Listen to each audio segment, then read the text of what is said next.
नमस्कार, आप सभी का स्वागत है यूथ अध्ययन के चैनल पे। देखिए एक बार फिर से मैं आप सभी के बीच एसपी टीजीटी कमीशन 2025 के लिए जीके का पार्ट 57 लेके आ चुका हूँ।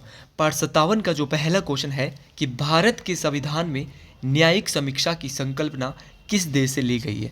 तो अगर मैं जुडिशियल रिव्यू के कंसेप्ट की बात करता हूँ तो ये इंडियन कॉन्स्टिट्यूशन में कहाँ से लिया गया है, किस कंट्री से लिया गया है, तो यूएसए से। तो जो न्यायिक समीक्षा की जो संकल्पना है वो भारतीय संविधान में यूएसए के संविधान से ली गई है। लेकिन क्वेश्चन पूछने वाला यहाँ से बहुत सारे क्वेश्चन बना सकता है। क्वेश्चन पूछने वाला ये भी पूछ सकता है कि इसके अलावा यूएसए से और क्या क्या लिया गया है। तो भारत के संविधान में बहुत सारी ऐसी चीज़ें हैं जो कि बाहरी देशों के संविधान से ली गई है। जैसे यूएसए से हमने क्या क्या लिया है, मोस्ट इंपॉर्टेंट है। तो यूएसए से लिया है फंडामेंटल राइट्स, मौलिक अधिकार जिसको कहेंगे। तो मौलिक अधिकार बहुत इंपॉर्टेंट है, कहाँ से लिया है, यूएसए से। बहुत बार पूछा गया है। क्वेश्चन पूछने वाले ने क्वेश्चन पूछा था एक बार कि प्रियम्बल कहाँ से लिया है, प्रस्तावना कहाँ से लिया है। तो प्रियम्बल की बात करते हैं, प्रस्तावना की बात करते हैं, तो ये भी यूएसए से ली गई है। राष्ट्रपति पर महाभियोग, तो राष्ट्रपति को उसके पद से हटाने की जो प्रक्रिया होती है उसको इम्पीचमेंट कहते हैं, महाभियोग की प्रक्रिया कहते हैं। वो भी कहाँ से ली गई है, यूएसए के संविधान से ही ली गई है। और आपका जो जुडिशियल रिव्यू है ये भी हमने यूएसए के संविधान से ही लिया है। तो ये सारे क्वेश्चन आपको याद रखने और सारे के सारे क्वेश्चन मोस्ट इंपॉर्टेंट रहने वाले हैं। अगर आप भी SP TGT commission, JBT commission, किसी भी टेट एग्जाम की तैयारी कर रहे हो या कमीशन एग्जाम की तैयारी कर रहे हो तो जुड़िए हमारे साथ मात्र और मात्र 499 रुपये में। हम दे रहे हैं आपको लाइव प्लस, लाइव के साथ हम आपको recorded classes, live plus recorded classes आपको यहाँ पर रहने वाली है। साथ में आपको एवरी सैटरडे यहाँ पर वीकली टेस्ट रहने वाले हैं। अगर आप हमारे साथ जुड़ना चाहते हैं तो यहाँ पर आपको ये नहीं कि जीके पढ़ाया जाएगा। 11 से 12 सब्जेक्ट आपके जो रहते हैं वो सभी सब्जेक्ट यहाँ पर आपसे पढ़ाए जा रहे हैं। तो आप जुड़ सकते हैं इस नंबर पे 7876145409। और क्लासेस का जो मोड है, अगर आप लाइव नहीं दे सकते, लाइव प्लस रिकॉर्डेड है। आप रिकॉर्डेड भी सेम क्लासेस को देख सकते हैं। जितनी भी क्लासेस आपकी छूट जाएगी तो आप इस नंबर पे कांटेक्ट कर सकते हैं। और इस प्रकार देखिए, ये कंटेंट हमारा यहाँ पर उतना नहीं है लेकिन इससे 100 गुना अच्छा कंटेंट आपको टॉपिक में मिलने वाला है।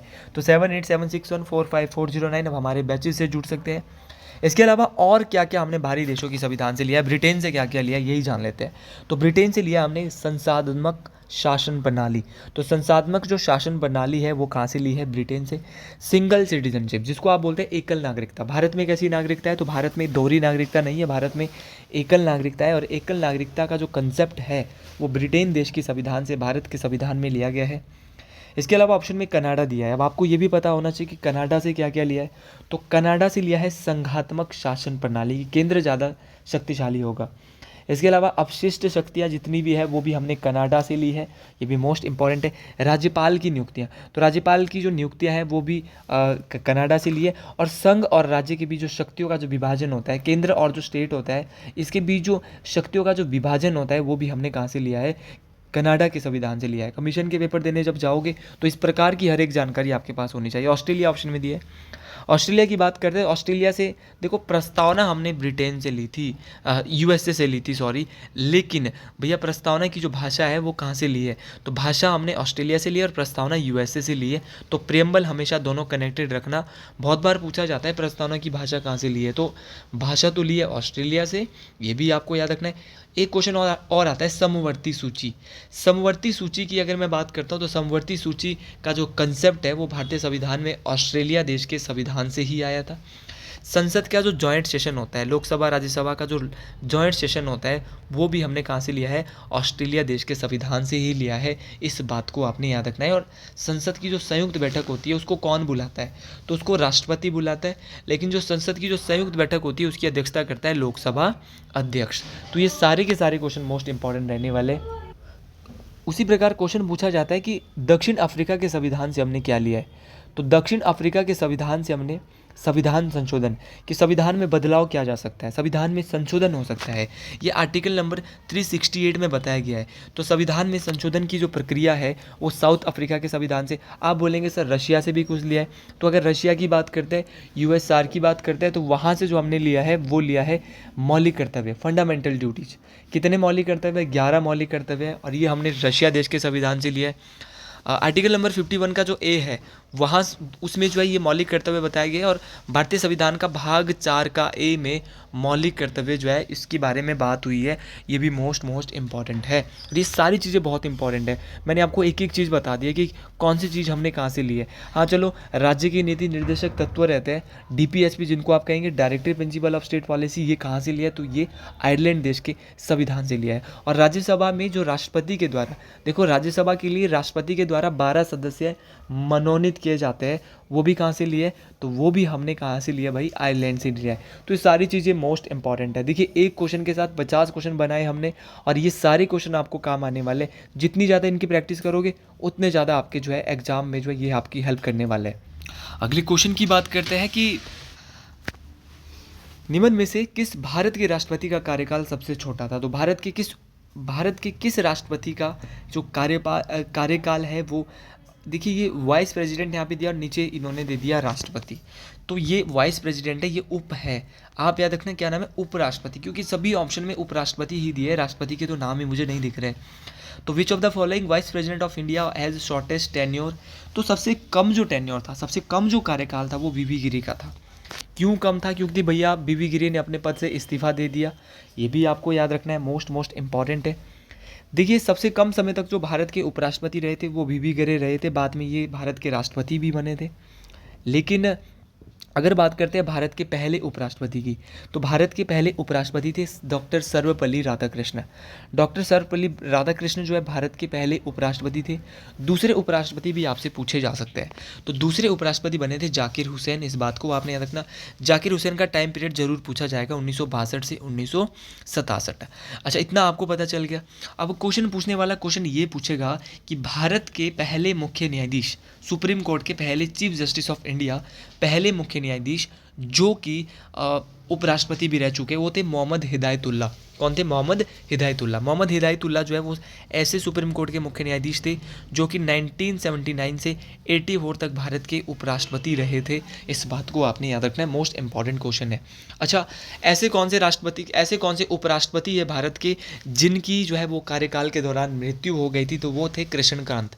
भाई कृष्णकांत भारत के ऐसे राष्ट्रपति थे जिनकी उपराष्ट्रपति थे, वाइस प्रेसिडेंट थे, जिनकी कार्यकाल के दौरान मृत्यु हो गई थी। 1997 से 2002 के आसपास इनका कार्यकाल था, लेकिन इनकी कार्यकाल के दौरान मृत्यु हो जाती है। ये भी बात आपको याद रखनी है। अच्छा, क्वेश्चन पूछा जाता है ऑप्शन में, जैसे SD शर्मा। ये SD शर्मा नहीं, इनका पूरा नाम है शंकर दयाल शर्मा। शंकर दयाल शर्मा का कार्यकाल था 1984 से 1987। इस बात को आपने याद रखना है। KR नारायणन की बात करते हैं। KR नारायणन 92 से 97 तक भारत की उपराष्ट्रपति रहे थे। ये क्वेश्चन भी मोस्ट इंपॉर्टेंट है। अच्छा, वर्तमान में कौन भारत के उपराष्ट्रपति है? तो जगदीप धनखड़। जगदीप धनखड़ जो है भारत के उपराष्ट्रपति है। मोस्ट इंपॉर्टेंट है वर्तमान में। क्वेश्चन एक बार पूछा गया था कि राज्यसभा के पहले सभापति कौन है? तो आपको पता होना चाहिए कि जो राज्यसभा के सभापति होते हैं वो कौन होते हैं? उपराष्ट्रपति होते हैं। और आपको ये भी पता होना चाहिए कि जो अगर वर्तमान में राज्यसभा के जो राष्ट्रपति है, उपराष्ट्रपति है, वही राज्यसभा के सभापति भी होंगे। तो ये सारी चीज़ें आपको याद रखनी है। तो राज्यसभा के पहला सभापति कौन है? जो भारत के पहले उपराष्ट्रपति थे। तो पहले उपराष्ट्रपति कौन थे? डॉक्टर सर्वपल्ली राधाकृष्ण। तो ये सारे क्वेश्चन आपको यहाँ से बिल्कुल क्लियर हो रहे होंगे और बहुत अच्छे से क्लियर हो रहे होंगे। अब आगे बढ़ते हैं अगले क्वेश्चन की ओर।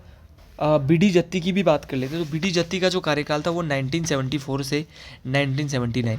कमीशन में भाई कार्यकाल भी मिलाने को आ सकता है, इसीलिए आप कार्यकाल भी जरूर याद रख ले, क्योंकि कमीशन के पेपर में सीधा क्वेश्चन नहीं आएगा जैसे यहाँ ऑप्शन में पूछा है। वहाँ आपको टेन्योर पूछा जाएगा, कितने टेन्योर से कितने टेन्योर तक था, है ना। तो ये सारी चीज़ें आपको वहाँ पर पूछी जा सकती है। ये इंपॉर्टेंट चीज़ें ये सारी के सारे। अगले क्वेश्चन की बात करते हैं कि राज्य का राज्यपाल बनने की न्यूनतम आयु कितनी है? अगर आपको राज्य का राज्यपाल बनना है तो आपकी न्यूनतम आयु जो है वो कितनी होनी चाहिए? तो राज्य का राज्यपाल बनने के लिए न्यूनतम आयु वही होनी चाहिए जो राष्ट्रपति और उपराष्ट्रपति के पास होती है। राष्ट्रपति बनना है तो भी आपकी उम्र 35 साल होनी चाहिए, आपको उपराष्ट्रपति बनना है तो भी उम्र 35 साल होनी चाहिए, और अगर आपको राज्यपाल बनना है तो भी आपकी जो उम्र है वो 35 साल होनी चाहिए। मतलब ऑप्शन C जो है यहाँ से बिल्कुल सही हो जाएगा। अब क्वेश्चन पूछने वाला क्वेश्चन पूछता है कि जो राज्यपाल होता है राज्य का, उसकी नियुक्ति कौन करता है? तो राज्यपाल को जो अपॉइंट करता है वो भारत की राष्ट्रपति। कौन करते हैं भाई? राष्ट्रपति के द्वारा जो है वो राज्यपाल को एक राज्य के लिए अपॉइंट किया जाता है, उनकी नियुक्ति की जाती है। सीधा क्वेश्चन आता है। अब आप बोलेंगे कि हिमाचल प्रदेश के वर्तमान में राज्यपाल कौन है? तो हिमाचल प्रदेश के वर्तमान राज्यपाल है शिव प्रताप शुक्ला। क्या नाम है जी? शिव प्रताप शुक्ला। तो शिव प्रताप शुक्ला जी वर्तमान राज्यपाल है हिमाचल प्रदेश के। पहली महिला राज्यपाल हिमाचल की एस चक्रवर्ती पहले राज्यपाल है, और पहली महिला राज्यपाल भी पूछा जा सकता है हिमाचल प्रदेश की, तो वो शीला कौल है। तो शीला कौल पहली महिला राज्यपाल हिमाचल की, और एस चक्रवर्ती जो है वो पहले राज्यपाल है हिमाचल प्रदेश के। तो ये सारे क्वेश्चन आपको याद रखने हैं। वर्तमान में शिव प्रताप शुक्ला है। अब देखो कमीशन के पेपर का लेवल और ज़्यादा बढ़ाया जा रहा है। वो क्या करता है, HPPSC और HPRCA क्या करेगा कि वो पंजाब, उत्तराखंड इनके और यूपी इनके भी राज्यपाल पूछ लेगा, क्योंकि ये हमारे पड़ोसी राज्य है। तो आपको पता होना चाहिए कि जो आपका पंजाब है, पंजाब के राज्यपाल कौन है, तो इनका नाम है गुलाब चंद कटारिया। याद रखना है, पंजाब के राज्यपाल का नाम क्या है, गुलाब चंद कटारिया। आप बोलेंगे सर ऐसा क्वेश्चन आ गया कि पंजाब के राज्यपाल हिमाचल के तो नहीं पूछे, तो हमेशा नॉर्मल सा क्वेश्चन तो नहीं आएगा, इस बार पंजाब में ही जा सकता है। तो पंजाब के राज्यपाल गुलाब चंद कटारिया है। हरियाणा के राज्यपाल श्री बंडारू दत्तात्रेय, ये हिमाचल के भी राज्यपाल रह चुके हैं बंडारू दत्तात्रेय, और ये वर्तमान में जो है वो हरियाणा की राज्यपाल है। यूपी के आनंदीबेन पटेल। आनंदीबेन पटेल जो है यूपी की जो है वो क्या है, राज्यपाल है वर्तमान में। इस बात को आपने याद रखना। अब आप बोलेंगे कि जो राज्यपाल होता है, नियुक्ति तो इनकी राष्ट्रपति के द्वारा की जाती है राज्यपाल की, लेकिन इनको शपथ कौन दिलाता है। तो जब हिमाचल प्रदेश में राज्यपाल आया था, शिव प्रताप शुक्ला जी जब आए थे, तो उनको जो शपथ दिलाई थी वो हाई कोर्ट के मुख्य न्यायाधीश, जो भी हाई कोर्ट का मुख्य न्यायाधीश होगा, तो राज्यपाल को जो शपथ दिलाई जाती है वो हाई कोर्ट के मुख्य न्यायाधीश के द्वारा दिलाई जाती है। और हाई कोर्ट का जो मुख्य न्यायाधीश होता है उसको शपथ कौन दिलाता है, राज्यपाल आपस में दिलाता है। तो मान लो कि अभी हिमाचल के जो हाई कोर्ट के मुख्य न्यायाधीश बने, वो कौन बने, Gurmeet Singh Sandhawalia. Most important question है। लेकिन गुरमीत सिंह संधावालिया को शपथ कौन दिलाएगा, शिव प्रताप शुक्ला दिलाएगा। अब जब शिव प्रताप शुक्ला चेंज हो गए, तो उसके बाद तो न्यायाधीश तो बना होगा, तो उसको कौन शपथ दिलाएगा, तो राज्यपाल दिलाएगा, है ना। तो ये सारी चीज़ें आपको याद रखनी है। ये सारी चीज़ें मोस्ट इंपॉर्टेंट है। आपस में दिलाते हैं, मुख्य न्यायाधीश न्यायाधीश को दिलाता है, न्यायाधीश मुख्य न्यायाधीश को दिलाता, आपके राज्यपाल को दिलाता है। देखिए, अगर मैं राज्यपाल की बात करता हूँ तो भारतीय संविधान का आर्टिकल नंबर 153 से 161 तक जो है वो राज्यपाल की बात की जाती है। अब अनुच्छेद 153 बोलता है कि राज्य में एक राज्यपाल होगा। आपने ये तो देखा नहीं होगा कभी कि एक राज्य में 2-2 3-3 राज्यपाल है। एक राज्य में एक राज्यपाल होगा, ये बोला गया है अनुच्छेद नंबर 153 में। 155 में भी कुछ बोला गया है। तो 155 में बोला गया है, राज्यपाल की नियुक्ति की बात करता है कि राज्यपाल को अपॉइंट किया जाएगा राष्ट्रपति के द्वारा। और शपथ बहुत इंपॉर्टेंट, राज्यपाल की जो शपथ के बारे में वो आर्टिकल नंबर 159 में बोला गया है। और राज्यपाल भी पार्डन की उसको भी पावर है, क्षमादान की शक्ति है। तो क्षमादान की जो शक्ति राज्यपाल के पास है वो आर्टिकल नंबर 161 के तहत है, ये भी आपको याद रखना। और राष्ट्रपति के तहत किसके तहत है, आर्टिकल 72। तो ये दोनों ही बातें आपको याद रखनी है। देखिए, राज्यपाल जो है वो राज्य की जो कार्यपालिका होता है उसका भी प्रमुख होता है, ये भी बोला गया, ये 162 में बोला गया है। तो ये सारे क्वेश्चन मोस्ट इंपॉर्टेंट है। सारे के सारे क्वेश्चन परीक्षाओं में काम आने वाले हैं। अगला क्वेश्चन उससे भी अच्छा है कि एशियन डेवलपमेंट बैंक का मुख्यालय कहाँ पर है। देखिए, एशियन डेवलपमेंट बैंक एक संगठन है, और ADB हम इसको कहते हैं, अक्सर ADB इसको कहा जाता है। इसका जो मुख्यालय है वो मनीला में है, और मनीला जो है वो फिलीपींस देश की कैपिटल है। फिलीपींस देश की कैपिटल मनीला में जो है ADB का मुख्यालय है, और इसकी जो स्थापना है वो 19 दिसंबर 1966। पहला क्वेश्चन तो यही बनता है कि ADB की स्थापना कब हुई। तो ADB की जो स्थापना हुई है वो 19 दिसंबर 1966 को हुई थी। इस बात को आपने याद रखना है, ये भी इंपॉर्टेंट बात है। अब क्वेश्चन पूछने वाला क्वेश्चन पूछेगा कि वर्तमान में ADB में कितने सदस्य देश हैं। तो वर्तमान में एशियन डेवलपमेंट बैंक जो है उसमें 69 देश है, और 69 देश नंबर का जो देश बना है वो इजराइल बना है। कौन बना है, इजराइल। ये भी मोस्ट इंपॉर्टेंट है। अच्छा, क्वेश्चन पूछने वाले ने एक बार क्वेश्चन पूछा था कि इसके वर्तमान में अध्यक्ष कौन है। तो असाकावा मासात्सुगु। तो याद रखना मासात्सुगु। तो मासात्सुगु नाम याद रखना, ये क्या है, ADB के प्रमुख है। ADB के अलावा आपने और मैं अगर आपको ऐसे बताऊं, बहुत सारे संगठन हैं वैसे तो। राष्ट्रमंडल, कॉमनवेल्थ, राष्ट्रमंडल का मुख्यालय कहाँ पर है। तो राष्ट्रमंडल का मुख्यालय बताऊंगा थोड़े। राष्ट्रमंडल का मुख्यालय कहाँ पर है, लंदन में है।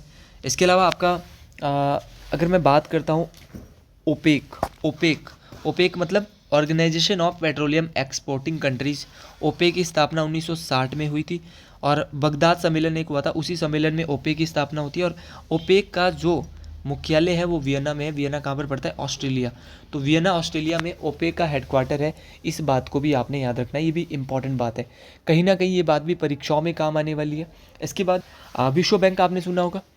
विश्व बैंक की बात करते हैं तो विश्व बैंक का हेडक्वार्टर कहाँ पे, तो विश्व बैंक का हेडक्वार्टर है वॉशिंगटन डीसी में। वॉशिंगटन डीसी में विश्व बैंक का हेडक्वार्टर है, मोस्ट इंपॉर्टेंट है। और विश्व बैंक के जो प्रमुख है वर्तमान में, इनका नाम है अजय भंगा। अजय भंगा जो है वो विश्व बैंक के वर्तमान में प्रमुख है, इस बात को आपने याद रखना है। और इस बात को भी आपने याद रखना है कि विश्व बैंक के आगे 5 भाग है। एक है आईबीआरडी, आईबीआरडी के अलावा आईएफसी, ये भी विश्व बैंक का ही भाग है। आपका ईडा, ईडा भी एक विश्व बैंक का भाग है। इसके अलावा इक्सिड, क्या बोलेंगे भैया, इक्सिड, इक्सिड भी क्या है, विश्व बैंक का ही भाग है। और इसके अलावा आपका है मीगा। तो ये सारे याद रखने हैं, ईडा बोला है, इक्सिड बोला है, आईएफसी बोला है, आईबीआरडी बोला है। तो सभी जो है वो विश्व बैंक के भाग है, ये भी आपको याद रखना है। आईएमएफ, अब आईएमएफ भी एक ऐसा है जो कि ऋण देता है विकासशील और विकसित दोनों देशों को। आईएमएफ की बात करते हैं, इंटरनेशनल मॉनेटरी फंड, इसकी मुद्रा का नाम है एसडीआर। एसडीआर को बोलते हैं स्पेशल ड्राइंग राइट्स। इनका हेडक्वार्टर भी वॉशिंगटन डीसी में ही है। तो इस बात को भी आपने याद रखना है। इसको वर्ल्ड बैंक की, विश्व बैंक की जुड़वा बैंक कहा जाता है आईएमएफ को। तो इस क्वेश्चन से इतना ही जानेंगे, अगले क्वेश्चन की ओर बात करते हैं। अगला क्वेश्चन बोल रहा है, भारत में वित्त आयोग कितनी बार निर्मित होता है। तो भारत में जो वित्त आयोग है प्रत्येक 5 वर्षों के पश्चात जो है वो निर्मित होता है, इस बात को आपने याद रखना है। अगर वित्त आयोग की बात करें, ये 5 वर्षों के पश्चात इसको निर्मित करेंगे, लेकिन अभी वर्तमान में कौन सा वित्त आयोग चल रहा है, तो अभी वर्तमान में भैया 16वां वित्त आयोग। तो हम तो ज़्यादा उसी से पढ़ेंगे ना, 16 फाइनेंस कमीशन के हम पढ़ेंगे। और 16वें वित्त आयोग का जो गठन किया गया, इसकी जो स्थापना की गई थी वो 31 दिसंबर 2023 को की गई थी। करंट अफेयर का क्वेश्चन बन सकता है, क्योंकि अब करंट अफेयर वो नहीं पूछा जा रहा है 1-2 महीने पहले का। बच्चे 1-2 महीना पहले का पढ़ाते हैं, लेकिन वहाँ पर चीज़ें वो पूछी जाती है जिसके बारे में बच्चा सोचता भी नहीं है। तो आर्टिकल नंबर 280 वित्त आयोग के बारे में बात करता है, ये भी नॉर्मल सा क्वेश्चन है और ये बहुत बार टेट परीक्षाओं में आता है, तो आपको ये क्वेश्चन आना चाहिए। भारत की वित्त मंत्री कौन है, निर्मला सीतारमन जी है। और देखो, अगर आपको 16 वित्त आयोग के बारे में आता है तो आपसे क्वेश्चन ये भी पूछा जाएगा कि 15वें वित्त आयोग के अध्यक्ष कौन है। 15वें वित्त आयोग के अध्यक्ष कौन थे, तो ये थे एनके सिंह। एनके सिंह 15वें वित्त आयोग के अध्यक्ष थे। और वित्त आयोग की अगर मैं बात करूं, फाइनेंस कमीशन की बात करूं, इसमें एक अध्यक्ष होता है और 4 अन्य सदस्य होते हैं। ये बहुत बार क्वेश्चन पूछा गया है कि 4 कितने अन्य सदस्य कितने होते हैं, तो 4 होते हैं। साथ में आपको याद रखना है कि जो 16वें वित्त आयोग है उसके अध्यक्ष कौन है, इंपॉर्टेंट क्वेश्चन है, one of the best question है। तो 16वें वित्त आयोग के जो अध्यक्ष है वो है अरविंद पनगड़िया। क्या नाम है, अरविंद पनगड़िया है, इस बात को याद रखना। उसी प्रकार नीति आयोग की भी बात कर लेते हैं। नीति आयोग के जो अध्यक्ष होते हैं वो प्रधानमंत्री है, होते हैं जो भी भारत के प्रधानमंत्री है। तो वर्तमान में भारत के प्रधानमंत्री नरेंद्र मोदी है, तो वही नीति आयोग के अध्यक्ष होंगे। आपको ये भी पता होना चाहिए नीति आयोग कब बना, तो 1 जनवरी 2015 को योजना आयोग को बदलकर इसका नाम नीति आयोग रख दिया जाता है। और इम्पॉर्टेंट बात है, इसके उपाध्यक्ष कौन है, तो नीति आयोग की जो उपाध्यक्ष है वो है सुमन के बेरी। क्या नाम है, सुमन के बेरी। अब आप बोलेंगे सुमन आ रहा है तो लड़की होगी, नहीं भैया ये लड़का है, सुमन के बेरी। इस बात को आपने याद रखना है। वॉइस थोड़ी सी कम ज़रूर है, लेकिन 1 या 2 दिन बाद ये वॉइस बिल्कुल ठीक हो जाएगी, जैसा कि मुझे उम्मीद है। और अगले क्वेश्चन की ओर जाते हैं। अगला क्वेश्चन बोल रहा है कि भारत के संघ की कार्यपालिका किससे मिलकर बनी होती है। तो जो संघ की कार्यपालिका होती है, यूनियन की जो एग्जीक्यूटिव जो बॉडी होती है वो प्रेसिडेंट से मिलकर होती है, प्रधानमंत्री से भी और मंत्रिपरिषद से भी। तो यह सभी इसका आंसर हो जाएगा। तो भारत की जो कार्यपालिका है वो इन तीनों को मिलकर बनी होगी, इस बात को आपने याद रखना। अब कार्यपालिका का जो वास्तविक प्रमुख होता है वो प्रधानमंत्री होता है, क्योंकि काम तो सारे प्रधानमंत्री ने करवाने हैं, लेकिन जो प्रमुख होता है, खाली जो साइन के लिए जो कठपुतली टाइप होता है वो राष्ट्रपति होता है। तो ये सारे क्वेश्चन, किसी भी बिल को पास कराने का काम कार्यपालिका एक जगह से दूसरे जगह संसद के उसको फिराएगी, फिर लास्ट में जो है कहाँ ले जाएगी, राष्ट्रपति के पास ले जाएगी। तो होगा तो वही ना जिसकी मेजोरिटी होगी, जिसकी बहुमत होगी भैया, मेजोरिटी जिसकी होगी वही करेगा। तो कार्यपालिका की जो शक्ति है वो तीनों से मिलकर बननी होती है। तो आज के लिए इतना ही। अगर आपको वीडियो पसंद आई है तो कमेंट बॉक्स में ज़रूर लिखेंगे हर हर महादेव टू ऑल स्टूडेंट्स। मिलते हैं अगले वीडियो में बहुत जल्द। हर हर महादेव।